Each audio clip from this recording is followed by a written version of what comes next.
Folks, we're going to break out of that discussion and review of Danny Jo Carter testimony in the Tex McIver case to talk about another really important hearing that happened this afternoon in federal court. So, of course, cameras weren't present, being that it was federal court. But we're talking about a hearing today to deal with the federal raid on the offices of Trump attorney Michael Cohen. That was back before a judge, and one of our own, Law&Crime's Colin Kalmbacher, was there for that hearing.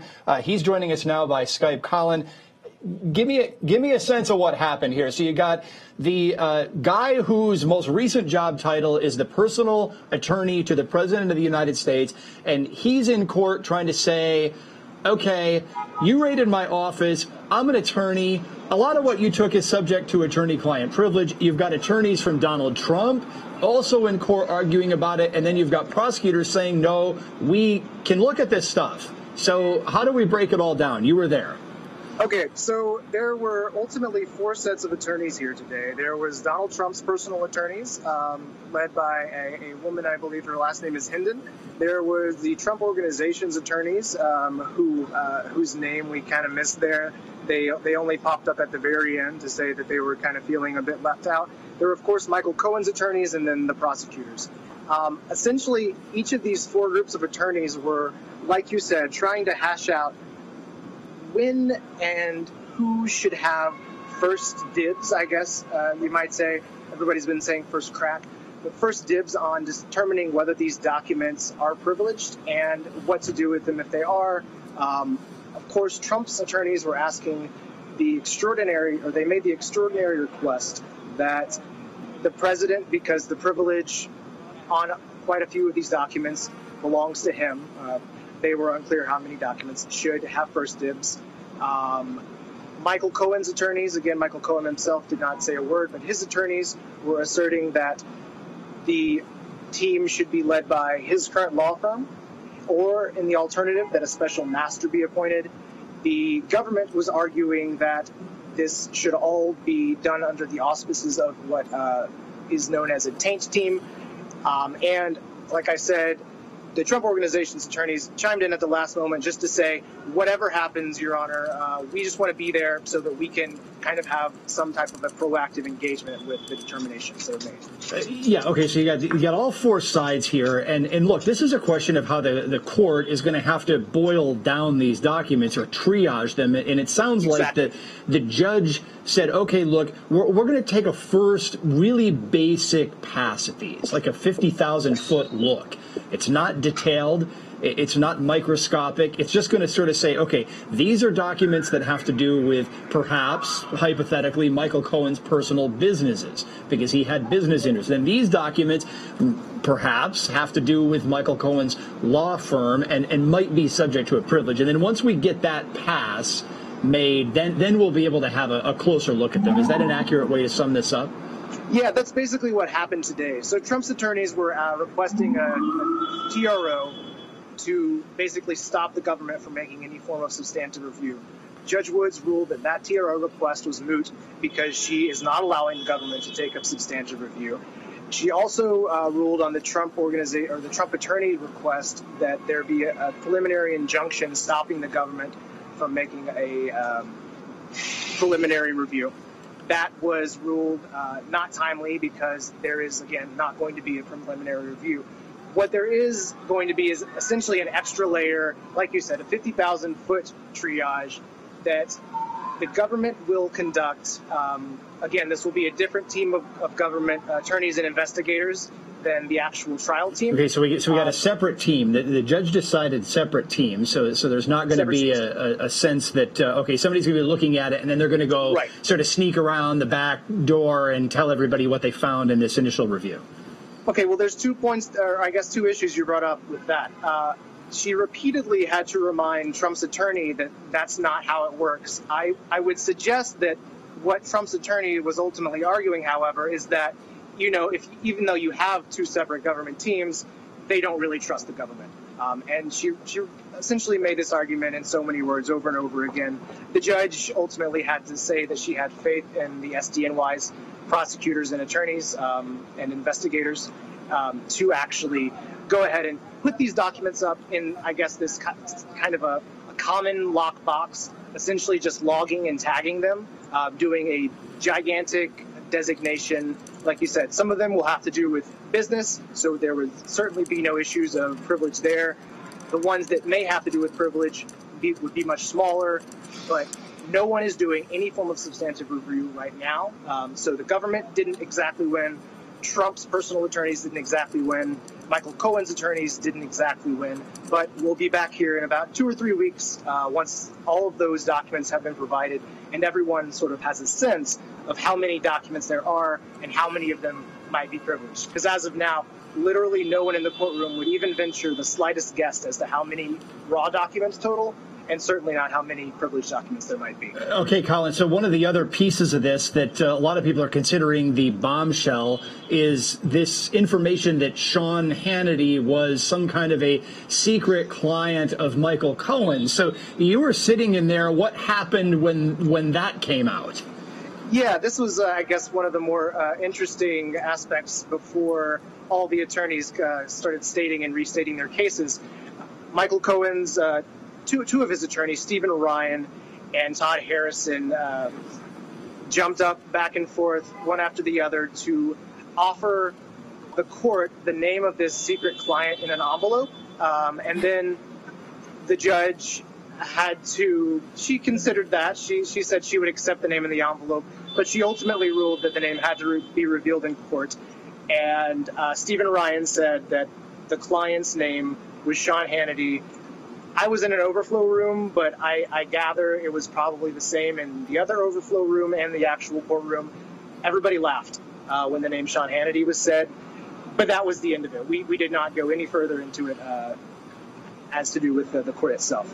Okay, so, look, you got Sean Hannity out there now saying, well, Michael Cohen wasn't my attorney, but we talked about some stuff. Well, under the rules of professional conduct, talking about some stuff is considered anticipation of a representation, and it's still subject to some kind of a privilege. Absolutely, absolutely. This is something that almost every lawyer, I hope, would learn in basic law school professional ethics classes. Well, one would assume that if someone's just simply asking questions of Mr. Cohen, there would be no need for Mr. Cohen to have any written documents regarding those conversations. One would think so. Mr. Cohen isn't particularly a typical lawyer, but I'm agnostic. That's a good point, Colin. Colin, can I ask you a quick question? I know we were talking about the issue of the special master versus the taint team, and I know the SDNY, while this isn't common, when you're dealing with an issue of privilege, it's not uncommon for the SDNY to be able to get that taint team to separate that team from the individuals that are actually investigating and prosecuting the case.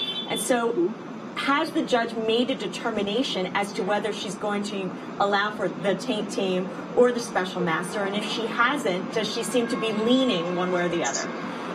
It's really hard to say. First of all, she did not make that determination today. That's the determination that I would imagine will happen within 2 to 3 weeks' time. This was her timeline that she gave to the government, a semi-fluid timeline, because the government, of course, has all the access right now. As far as indications, she said that she more or less said that she was equally split between the idea of a special master and a taint team. She didn't really give any indication either way which one she would prefer. I think largely because that has to do with the fact that nobody knew how many documents there were, how long it would take. There was a lot of discussions about time considerations, who's going to be handicapped or benefited by things going faster or slower, et cetera, et cetera. So this first triage look at this will hopefully boil that down, so then we can figure out how to deal with the next set of this. Now, who else was there? You were starting to tell me right before we jumped on that there were some other people there. You were there. You got to see all this. So who else was present for this? So first of all, there was a long line. A lot of us tried to get into the actual courtroom more or less at the last minute. But like I said, you should see the scene out here. It's probably the most circus-like the SDNY has been since at least Friday last week. But so as a lot of journalists and other attorneys were being turned down from the initial courtroom, one of those attorneys was Michael Avenatti and his client in tow, Stormy Daniels. They showed up about 2 or 3 minutes before the hearing was supposed to start. And Mr. Avenatti was disappointed that he was not being allowed access. It's like it's like not getting into your favorite club. Exactly, but you know what? I guess like if you have a favorite club, you probably know somebody there. He pulled a string and he got in at the last second. A couple of bailiffs went and huddled around Miss Daniels and just took her in, and that was when the hearing started. What was the body language like? I mean, was it standoffish? Was it I'm here to indicate that you are no longer a threat to me? Like, what was that like? I think that if there were not rules against popcorn in the courtroom, Mr. Hannity would have had a large and probably brought a soda for his client as well. They just seemed very interested. They acted like they belonged there, and ultimately, like I said, they got in. Well, look, I mean, you know, Avenatti is always sort of, well, he's always, not sort of, he is always tweeting about this. Is there a sense that this proceeding directly ties in to Avenatti's representation of Stormy Daniels? Because he keeps insinuating that, this prosecution has sort of rolled out of that civil suit. Did you get any sense from being there today and in your other research that these two can be tied directly together, or is it just perhaps in Avenatti's view a happy coincidence that someone is being prosecuted who Avenatti is suing civilly? Remember, he's not being prosecuted. Yes, let's slow it. Well, not yet, but investigated. I don't know about coincidences in Michael Avenatti, but I'm sure he's not unhappy with the number of cameras that are here right now. Though specifically to the case that he is, like you said, constantly tweeting about, there was perhaps one bit of information that he might have smirked about while in the courtroom when Trump's personal attorney was discussing what sort of information might involve her client. The judge brought up the fact that there might be phone call recordings between Mr. Cohen and President Trump.